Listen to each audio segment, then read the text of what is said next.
Hello guys, and welcome to a new Wargame video today by me, Vulcan.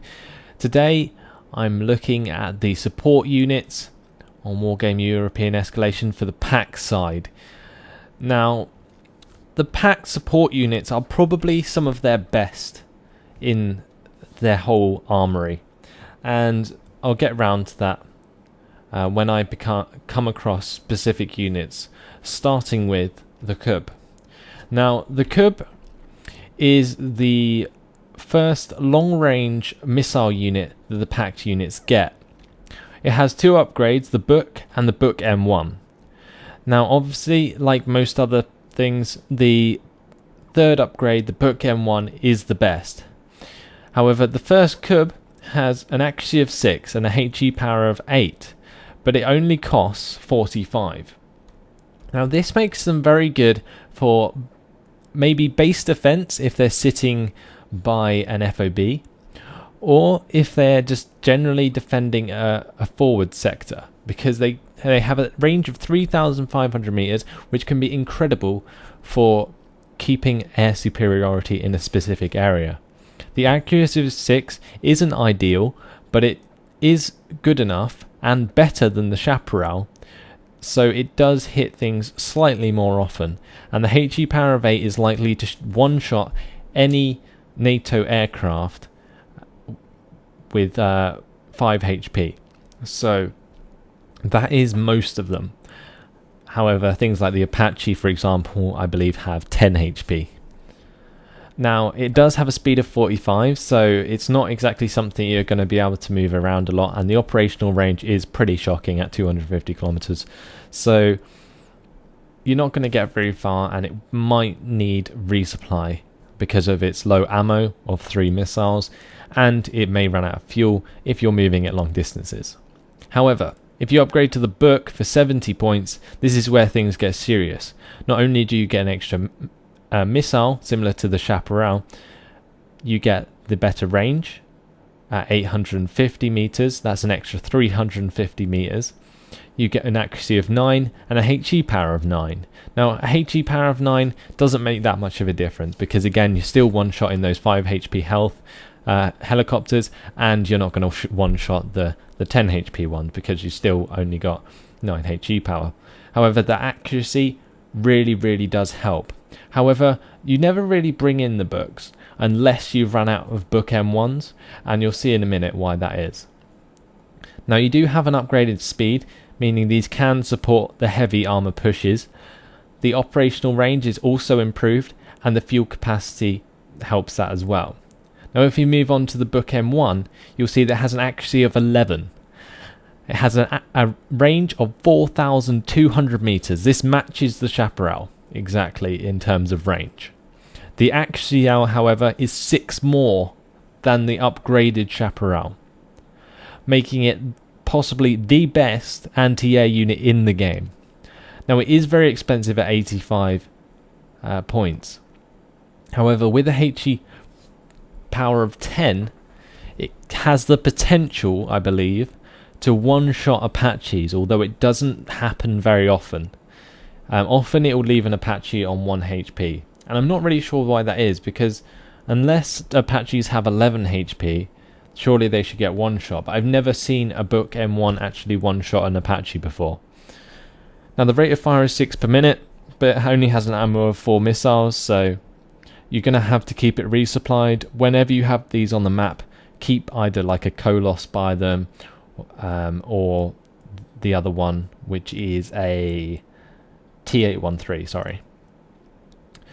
Now, again, it shares the same speed, operational range and fuel capacity as the Book, and therefore it can keep up with the front line. However, now, these are incredibly good for taking out Apaches, don't get me wrong, but don't let them get caught out by ATGMs, because if you do, then you're going to have a very hard time keeping air superiority. You can get other AA units, but these SAM missile units are so good.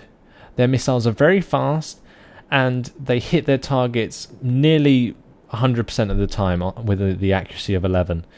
And well, at max range I believe it's about a 60% chance, but basically it's very likely to hit, and you basically definitely need them to counter the heavy air that the NATO can field.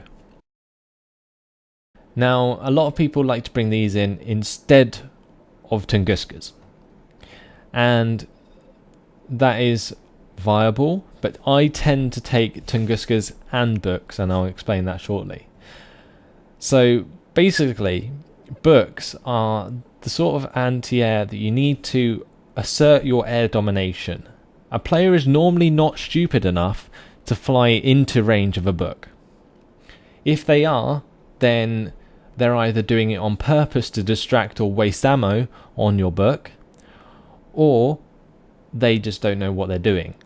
So in general, it's basically a deterrent more than an actual point, like it doesn't get you many points.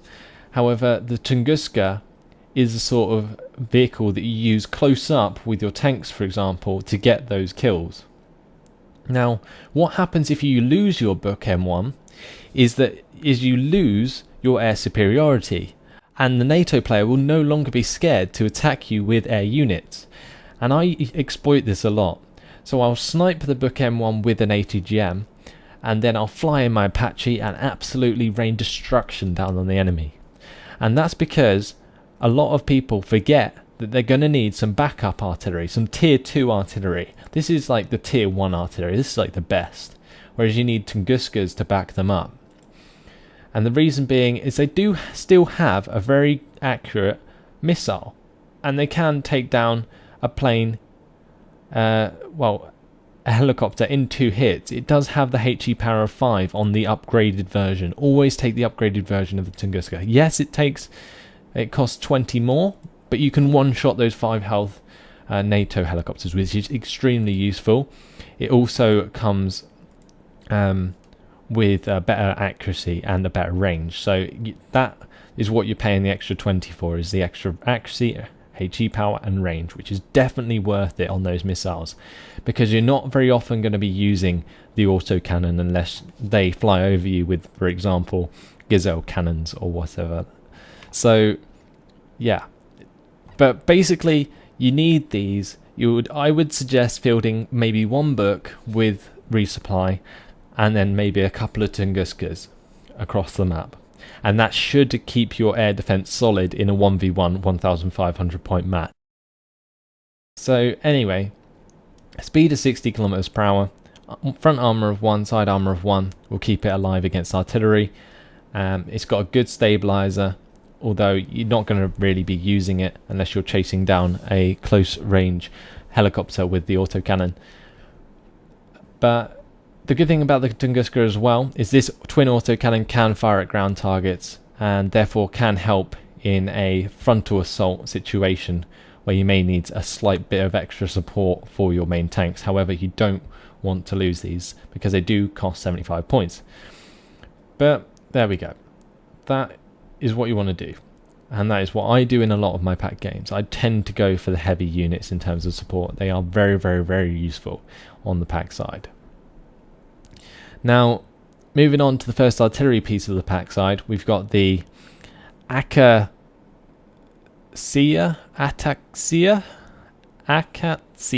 I'm just going to say that's Akatsiya. So, my pronunciation isn't going to be amazing, I must admit. But these are very good. They cost 50, and they have an accuracy of 6 and a HE power of 5.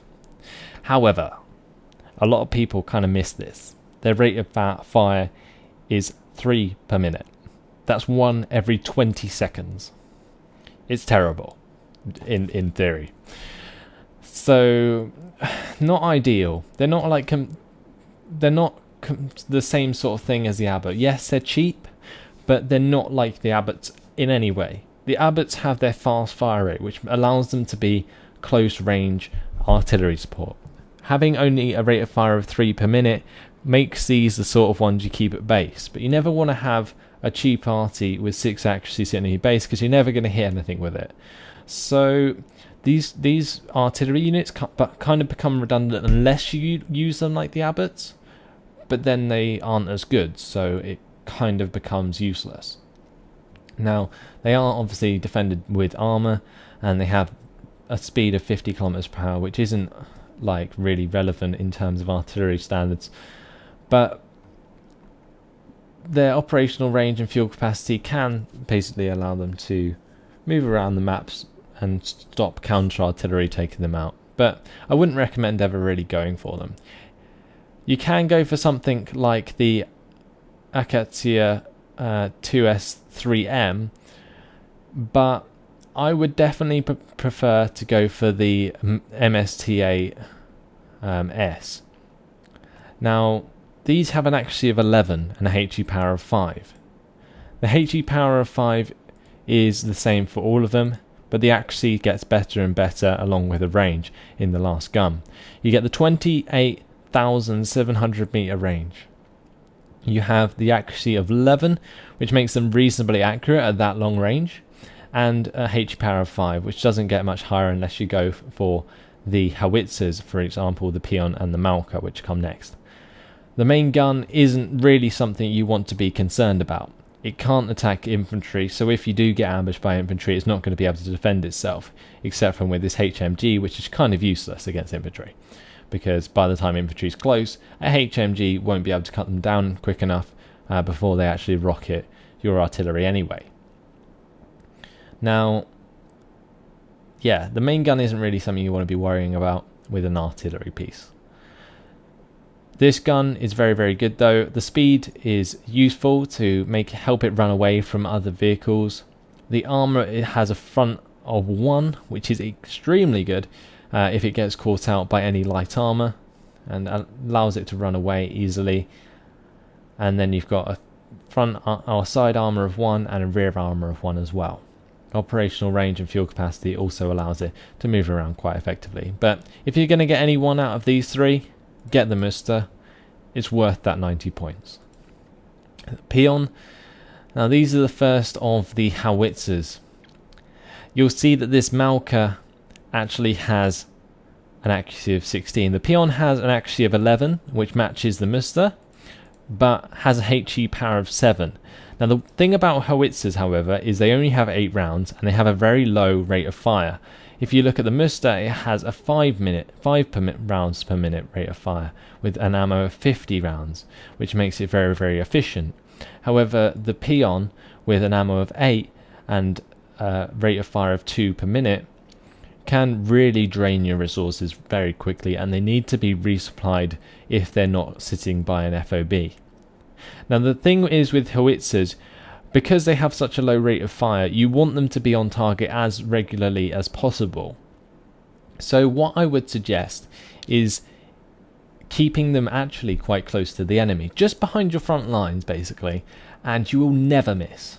Yeah, they have a huge range. If you look at the Malka, for example, it has 42,000 meter range, which is a massive accuracy of 16, which is probably the biggest accuracy number on the entire game, and the HE power of 7, which is extremely powerful. You've got a rate of fire of 3 per minute, and this fires, I believe, 8 shots in 1 salvo. So basically you're firing half the ammo, and it's always worth taking the Malka over the Pion. It's only 20 more, you're getting double the ammo, 5 more accuracy, extra range. It's just worth it. Rate of fire is better. So, but what I would suggest is you use these close behind your main force to get very precise surgical strikes onto infantry or even heavy tanks. It will seriously damage heavy tanks if it hits the rear armor with a HE power of 7. So that's something to really consider on your deck. These are very, very good pinpoint accurate artillery within maybe 20,000 meters. They have the smallest corrected shot I have ever seen, and it hasn't been a while since they've had that extra accuracy. So since they've had it upgraded, make the most of it. Now we've got another anti-air unit, the OSA, the OSA AK and the OSA AKM. Not preferable units. Okay, they're very cheap and they are spammable. So if you are struggling against a rush, if you have these on your deck, you can counter them by spamming OSAs. They will eventually take them out, because they do have a very high HE power. You'll see they have a HE power of 5, which is good enough to take down those very lightly armoured NATO helicopters. Well, helicopters don't have any armour. What I mean is they have not much HP, so they will get one shot. And having lots of them means that they're less likely to miss, and they are very cheap, so they will counter very quickly. They have a 70 km/h speed, I believe that all of the variants do, and that also allows them to keep within a reasonable range of the enemy to shoot them down. Now these are very reactional defense AA, not really used for attack very often. The more defensive AA is, like I was suggesting earlier, the Books and the Tunguskas. But I wouldn't suggest having both Tunguskas and OSAs on the same deck, because they kind of fill the same role in terms of like countering a helicopter rush. If you've already brought in Tunguskas, they should do the job just fine. Now moving on to the Grad. This is a utterly useless rocket artillery unit. Now I say that because the accuracy is 3, and the accuracy on the second variant is also 3. The second variant has 40 more ammo and does fire 10 rounds per minute faster. But honestly, the only way these are ever going to be effective is if you use them at extreme close range. Similar to the Buratino, which we'll get to eventually. But these are just worse in general. A HE power of 4 isn't great, and the spread of these rockets is going to be so crazy that you're unlikely to hit anything in a concentrated area. So if a person is, for example, got all its units in the same place, you're probably just going to make a big spread around it, and they'll just sit there laughing their arse off. They are very quick, and they can position very easily and get away from battle, but I don't know, I've just never really liked the way that they spread their missiles. They just seem so useless. Now we got the serious artillery here now. You've got the Uragan and the Smerch.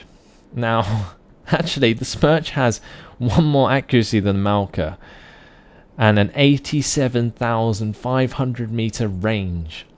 Now this is arguably the best artillery unit in the game in terms of rocket artillery. I would say the Malka is still definitely the best surgical strike artillery piece and long range artillery piece.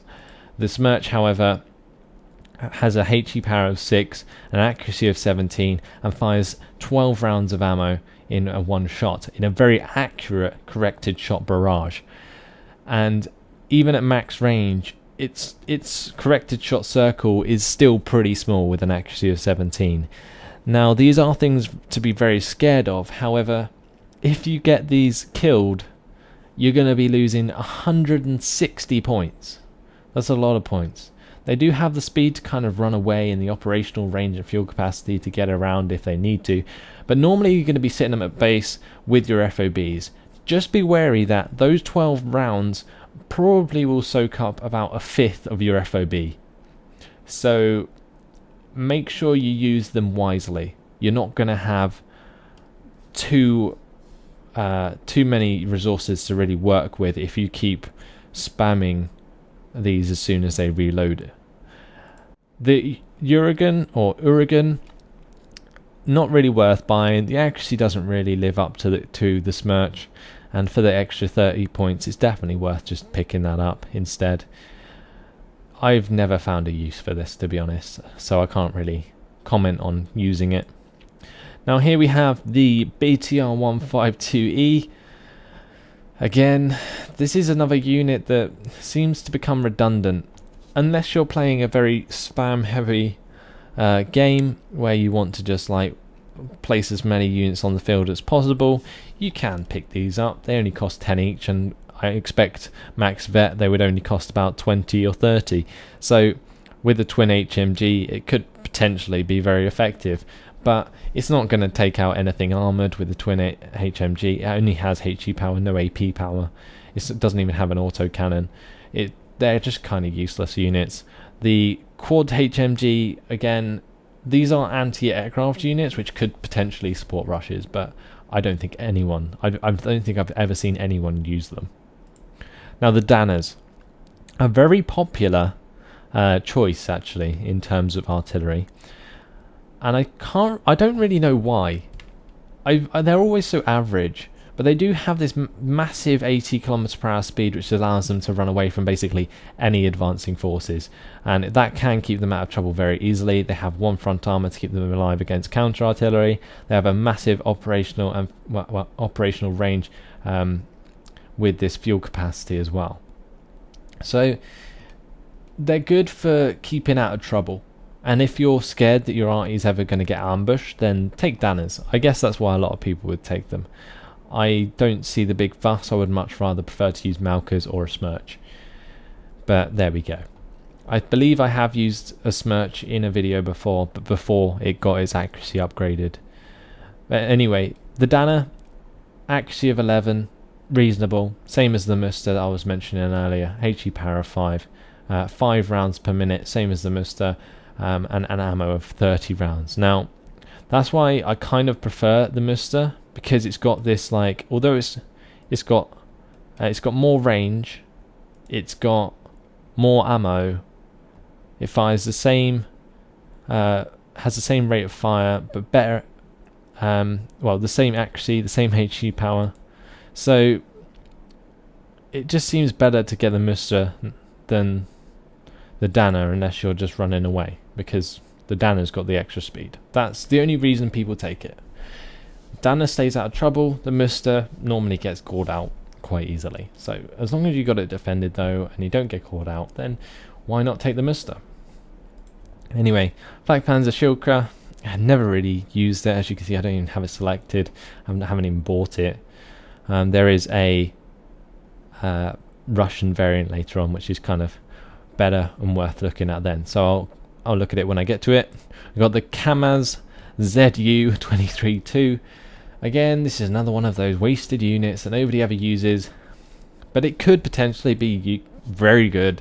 It's basically just a truck with a twin autocannon on the back, and max vet, I reckon this could do a lot of damage. It's got a 90 km/h speed, very, very good rushing vehicle.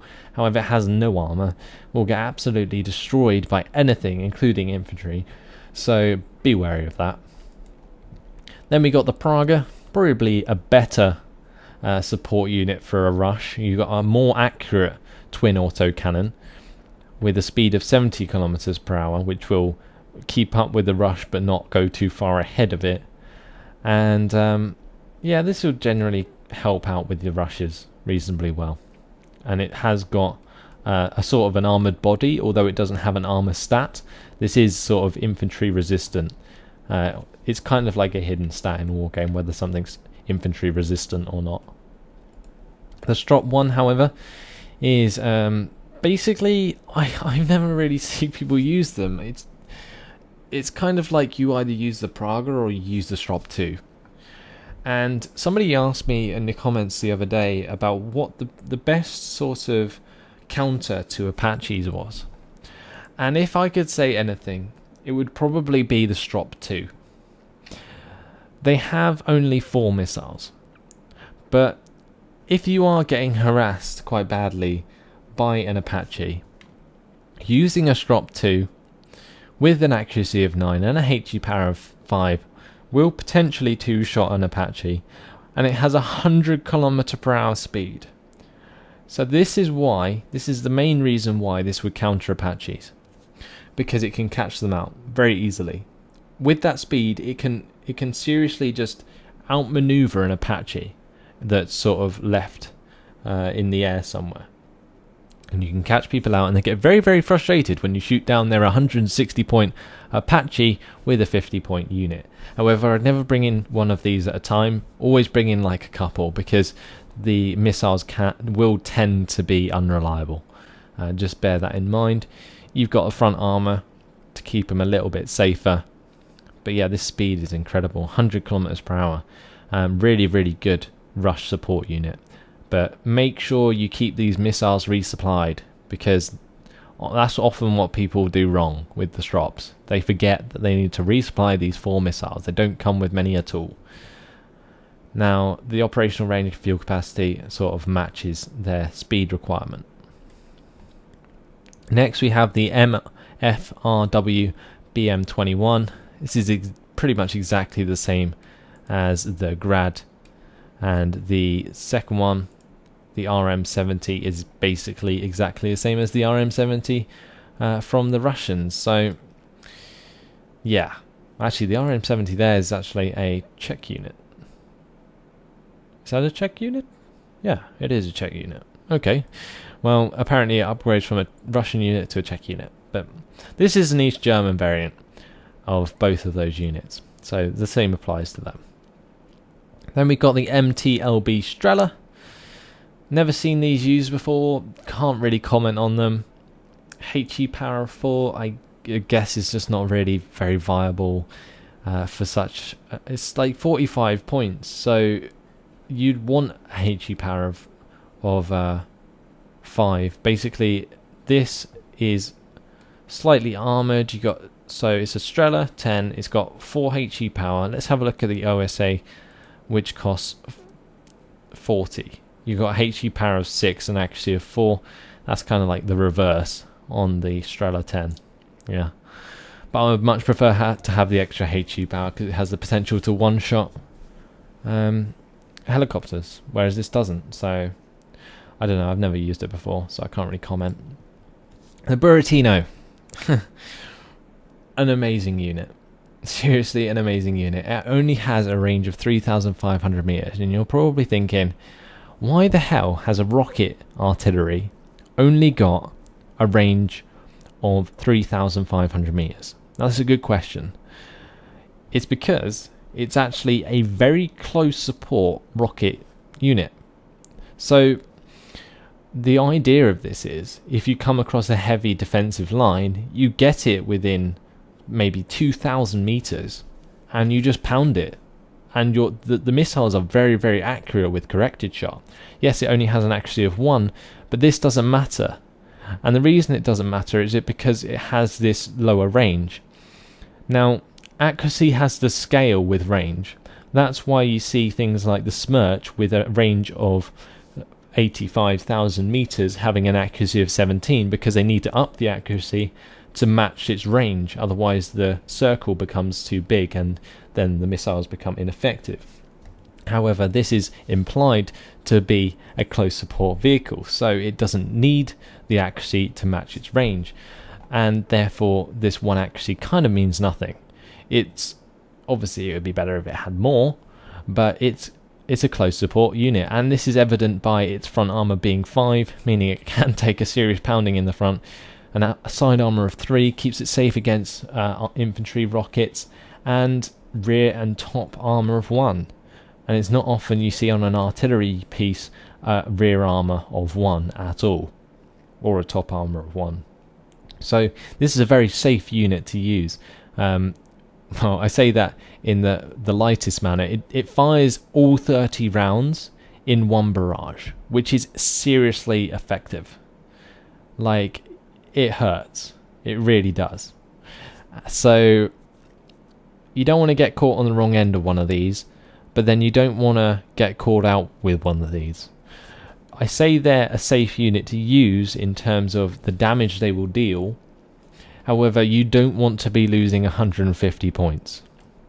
The idea is that you get close to the enemy, you fire the rocket barrage, and you retreat it to get resupplied, because it will use up all its 30 rounds in 1 barrage.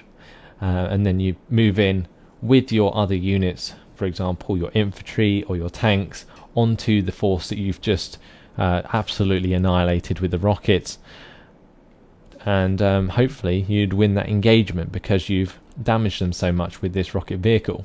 Now, a speed of 55 km per hour doesn't make it ideal for running away, but it does allow it to get back to its resupply. Operational range and fuel capacity also reflect that.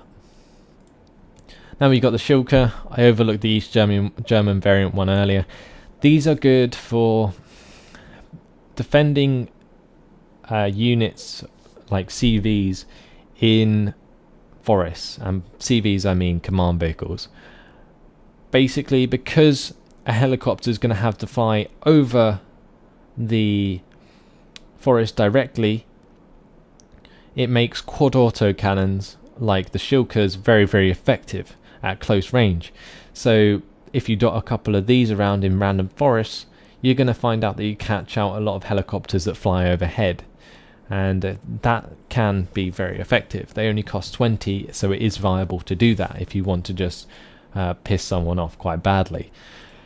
You got the second variant, basically just has an upgrade of its accuracy and goes slightly faster, allowing it to get into position easier. This accuracy does actually make a bit of a difference, and this speed is very useful, you'll find, if you do choose to dot them around the map. The final variant isn't really worth going for. You still got the same accuracy, it's just the range that's increased, and to be honest, you don't need the range if you're going to be using them in forests, because obviously you're not going to see things at max range anyway. Now finally, we got the ZSU 57-2. This is basically the first AA vehicle you unlock in the game. It has the longest range, I believe, out of any of these autocannon AA units. So that is why it could potentially be effective, but its accuracy of 2 lets it down so much, and the HE power of 1 is not really good enough, and this will get picked off very easily by any rockets, so on and so on, if it gets hit in the side armor or rear or top armor, which would tend to happen with helicopters. So it's going to get taken out pretty easily, unfortunately. So if you are new to the game, what I would definitely recommend doing is unlocking the book as soon as you can. I know it costs a lot of command stars, but it's definitely worth it. It keeps the air supremacy for a very long time until it gets destroyed.